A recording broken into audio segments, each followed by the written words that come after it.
ఆర్టిస్టులని అనాలి. రైట్. రెండోది, చంద్రబాబు నాయుడు గారికి అర్హత లేదు అంటే ఎన్నికల ముందు అన్నా తప్పులే. అర్హత లేదు కాబట్టి మీరు సరైన చూసి ఎన్నుకోండి. ప్రజలు 160 ఉందని నమ్మి 165 సీట్లు ఇచ్చి గెలిపించారు. అర్హత లేదంటే ప్రజలు పిచ్చోళ్ళని జగన్మోహన్ రెడ్డి అనుకుంటున్నారా ఏంటి? జగన్మోహన్ రెడ్డి గారు ఒక్కలే తెలివైన వాళ్ళ? ఈ ఓట్లేసి గెలిపించిన వాళ్ళంతా పిచ్చోళ్ళు అనుకుంటున్నారా, అమాయకులు అనుకుంటున్నారా అనేది జగన్మోహన్ రెడ్డి గారు తెలుసుకోవాలి ముందు. రెండోది, అర్హత ఏది 50% మంది ఉన్న మహిళలకి అన్యాయం చేశారంటే ఏ విధంగానే? ఇప్పుడు పరిపాలన ఒక్కటే సంక్షేమ పథకాలు కాదు. నేను జగన్మోహన్ రెడ్డి గారు అధికారంలో ఉన్నప్పుడు కూడా చెప్పేవాడిని. పరిపాలన అంటే జగన్మోహన్ రెడ్డి గారు పార్టీ పెట్టినప్పటి నుంచి కూడా పరిపాలన అంటే సంక్షేమ పథకాలు అంతే.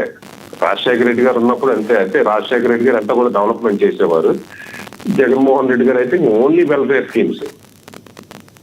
వెల్ఫేర్ స్కీమ్స్ ఒక్కటే పరిపాలన కాదు సార్. ఇప్పుడు వెల్ఫేర్ స్కీమ్స్ వల్లే ప్రభుత్వం నడుస్తుందంటే 1983 నుంచి కూడా వెల్ఫేర్ తీసుకుంటున్న వాళ్ళు ఇప్పటికీ తీసుకుంటున్నారు. అంటే వెల్ఫేర్ స్కీమ్స్ వల్ల వాళ్ళు డెవలప్ కానట్టే కదా.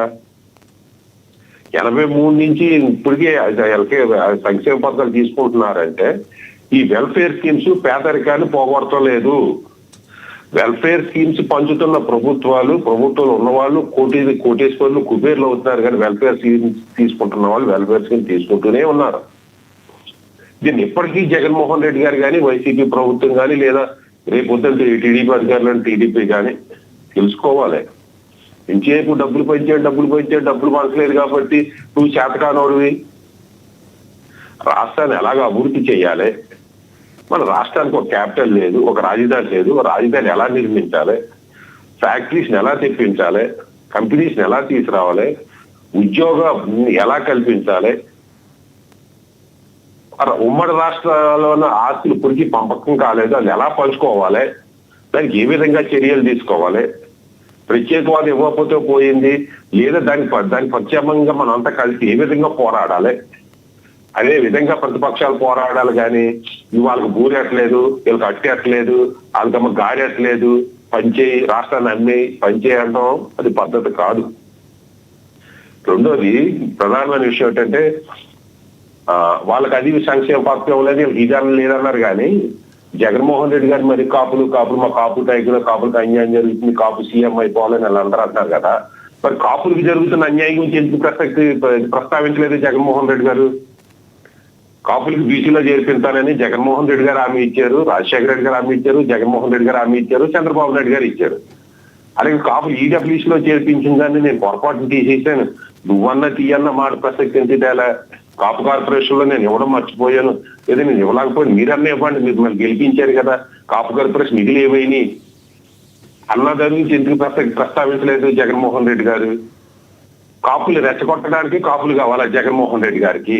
కాపులు జరిగిన అన్యాయాన్ని మాత్రం ప్రస్తావించడానికి జగన్మోహన్ రెడ్డి గారికి నోరు రాదా? అదంతా వైసీపీ తెలుసుకోవాలి. సంక్షేమ ఇప్పుడు ప్రభుత్వం అంటే అనేక ఉంటాయి. ఇప్పుడు ఇంకొక పక్కన ప్రభుత్వం సైడ్ నుంచి ఆలోచిస్తే, ప్రభుత్వం డబ్బు లేదు మా దగ్గర డబ్బు ఏదన్నా అంటే మా దగ్గర డబ్బు లేవు, ఉన్న నిధులు ఎలా ఖర్చు చేయాలి, మాకు ఉన్న కాడ ఖర్చు పెడతాం అంటారు. అరే డబ్బు లేకపోతే బడ్జెట్ 3,35,000 కోట్లు. నిజంగా స్టేట్ గవర్నమెంట్ డబ్బులు లేకపోతే 3 లక్షల చిల్లర కోట్లతో బడ్జెట్ ఎలా ప్రతిపాదించిందండి? అంటే డబ్బు ఉండబట్టే కదా. డబ్బు ఉంది, కానీ ఆ డబ్బు దేనికి వెళ్తుంది? ఈ 3,30,000 సంవత్సరాలు 3,30,000 కోట్లు ఎక్కడికి వెళ్తున్నాయి, ఏమైపోతున్నాయి? ఓ పక్కన మహిళలకి వెళ్ళకపోయి, ఓ పక్కన పురుషులకి వెళ్ళకపోయి ఏమైపోతున్నాయి? ప్రభుత్వ ఉద్యోగుల జీతాల కింద పోతాయా? మిగిలిన డబ్బు అంటే వెల్ఫేర్ స్కీమ్స్ కింద పోతుందా? ఇంత ఇప్పుడు 3,30,000 కోట్లు 3 లక్షల కోట్లు అనుకుంటే 50% 60% జీతాలకు పోతుంది. అంటే ఇంకా 1,40,000 కోట్లు. ఈ 1,40,000 కోట్లు ఏమైపోతుంది? వెల్ఫేర్ స్కీమ్స్ 1,00,000 కోట్లు అనుకుందాం. అంటే డెవలప్మెంట్ కి వెళ్తున్నది, రాష్ట్రానికి ఉపయోగపడుతుంది 30,000 కోట్లు 40,000 కోట్లు. దీన్ని ఎలా వృద్ధి చేయాలి అనే దాన్ని జగన్మోహన్ రెడ్డి గారు ప్రతిపాదించాలి, చంద్రబాబు నాయుడు గారు కూర్చుని దాన్ని యాక్సెప్ట్ చేయాలి. అంతే తప్పించి నేను అధికారంలో రావాలంటే రాష్ట్రాన్ని ఇంకో 1,00,000 కోట్లు పనిచేయాలి, మీరు అధికారంలో కొనసాగాలంటే 3 లక్షల కోట్లు పనిచేయాలి, రాష్ట్రాన్ని అమ్మేసి తాకట్లు పెట్టేయాలి అనే విధానం ప్రతిపక్షంలో ఉన్న ప్రతిపక్ష పార్టీకి జగన్మోహన్ రెడ్డి గారికి మంచిది కాదు. అలాగే రేపు పొద్దున్న నిన్నటి ఈ అధికార పార్టీకి కూడా మంచిది కాదు. ప్రజల గురించి ఆలోచించాలి, ప్రజల తరపున మాట్లాడాలి, రాష్ట్రం గురించి ఆలోచించాలి, రాష్ట్రం తరపున మాట్లాడాలి. కానీ అధికారులు రావడం కోసం విచ్ఛిన్నకరమైన మాటలు మాట్లాడడం జగన్మోహన్ రెడ్డి గారికి మంచిది కాదు. ఇంకొకటి సార్, మనం సునిశ్చితంగా గమనిస్తే ఈ మధ్య కోర్టు కూడా, అత్యున్నత ధర్మాసనం కూడా ఏం చెప్తుంది, ఎందుకు వచ్చింది మీ రాజకీయ పార్టీలకి అంటే not only Congress, not only BJP, అన్ని రాజకీయ పార్టీలకి చెప్పింది కోర్టు, ఎందుకు వచ్చిన వెల్ఫేర్ స్కీమ్స్, మీరు ఏదన్నా ఉంటే ప్రజలకి మంచి దోవ చూపించాలి కానీ అని చెప్తున్న తరుణంలో ఇప్పుడు పశ్చిమ బెంగాల్ ఎన్నికల నేపథ్యంలో కూడా మమతా బెనర్జీ గారు 10వ తరగతి పాస్ అయిన వాళ్ళకి, గతంలో ఉన్న వాళ్ళకి, అర్హులైన వాళ్ళందరికీ కూడా నెలకి 1500 రూపాయలు ఇస్తామంటున్నారు. ఎలా చూడాలంటారు అసలు రాజకీయ పార్టీల యొక్క తీరుని ఏ రకంగా చెప్తారు సార్ మీరు? నిన్నటి వరకు జగన్మోహన్ రెడ్డి గారు ఇచ్చిన, ఇప్పుడు చంద్రబాబు నాయుడు గారు ఇచ్చిన, వాళ్ళ డబ్బుల నుంచి వరకు అదే ప్రజల ఆస్తులే కదా. ఇప్పుడు వెల్ఫేర్ స్కీమ్స్ రాష్ట్రంలో కొంతమందికి ఇస్తారు, 130 మందికి ఇస్తున్నారు అనుకుందాం. లేదా ఒక ఉన్న వెల్ఫేర్ స్కీమ్స్ కంటే జనాభా కంటే కార్డులు ఎక్కువ మంది స్కీమ్ తీసుకుంటున్నారు అంటున్నారు. పేదరికం కంటే కూడా, పేదరికం 30% అంటారు, కార్డులు ఈ వెల్ఫేర్ స్కీమ్స్ ఇస్తున్న వాళ్ళు 60% చూపిస్తారు. ఇతలాట ఏ ప్రభుత్వం చెప్పదు. ఇప్పుడు వీటిలందరినీ ఎవరు కంట్రోల్ చేయాలంటే, ఇప్పుడు ఇంట్లో కుటుంబ సభ్యులు డబ్బు వృధా చేసేసి అప్పు చేసి పప్పు కూడా అనుకుంటే కుటుంబం పెద్ద మందలించారు, ఒరే బాబు, ఒరే పెద్దోడా కొంత ఖర్చు తగ్గించరా, ఒరే చిన్నాడా కొంత ఖర్చు తగ్గించారా అని మందలించాలి. ఆ పెద్దోడే అప్పు చేసి పప్పు కూడా తింటుంటే పిల్లలకి ఎక్కడ భయం ఉంటుందండి? ఇక్కడ పెద్దోడు ఎవరంటే కేంద్ర ప్రభుత్వం. ఈ కేంద్ర ప్రభుత్వం రాష్ట్ర ప్రభుత్వానికి ధీటుగా వెల్ఫేర్ స్కీమ్స్ ప్రవేశపెట్టి వెల్ఫేర్ స్కీమ్స్ పరిపాలన అన్నట్టుగా డబ్బులు పంచిపెట్టేస్తుంటే రాష్ట్ర ప్రభుత్వాన్ని కంట్రోల్ చేసేది ఎవరండి? అలాగే ప్రజలకు ఎవరు డ్రామా ఆర్టిస్ట్ అంటున్నారు కదా, నేను అది ముందు చెప్పడం మర్చిపోయా.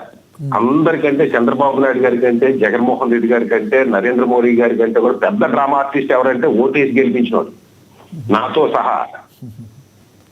ఈ ఓటేసి గెలిపించేవాడికి వెల్ఫేర్ స్కీమ్స్ ఉండాలి, అన్ని ఇచ్చేయాలి. అమ్మ తడి, నాన్న తడి, రోజుకు ఒక 1000 కోట్లు, రోజుకు 1000 రూపాయలు, 2000 రూపాయలు ఇచ్చేయాలి.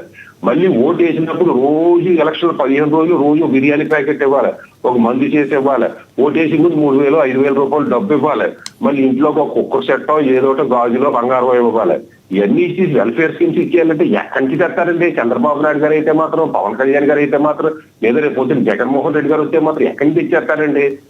ఈ ప్రజలు డ్రామా ఆర్టిస్టుల కింద మాట్లాడడం మానేసి, యాక్ట్ చేయడం మానేసి, వాస్తవాల బేస్ మీద ప్రజలు నాయకులు ఎన్నుకోవడం నేర్చుకుంటే ఈ వెల్ఫేర్ స్కీమ్స్ ద్వారా పట్టే దౌర్భాగ్యము, దుర్భర పరిస్థితులు పోయే పరిస్థితులు వస్తాయి సార్.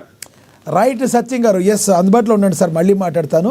మనతోటి విజయశేఖర్ రెడ్డి గారు జాయిన్ అయ్యారు, టీడీపీ అధికార ప్రతినిధి, ఆయనతో మాట్లాడదాం. విజయశేఖర్ రెడ్డి గారు నమస్తే సార్. నమస్కారం మీకు. నమస్కారం. విజయశేఖర్ రెడ్డి గారు, నిన్న జగన్మోహన్ రెడ్డి గారు ఒక మాట మాట్లాడారు పొద్దున, ఈరోజు అనుకుంటా.